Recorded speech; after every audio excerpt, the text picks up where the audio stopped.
Hey friends, just wanted to give a huge thumbs up for these Trubar cookie dough and donut style protein bars here. You can see they have between 180 and 190 calories. There's 12 grams of protein, and they are absolutely delicious. Both the cookie dough as well as the donut flavoring are just excellent. The texture is amazing.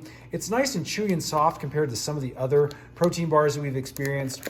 You can see they're not super huge, but again, it's a great little snack. Here's a little bit of what it's made with: almonds, brown rice, pea protein, cassava. We'll take a better look again at the nutrition facts here on the back. These do have a little bit of sugar in them. You can see 8 grams and 7 grams.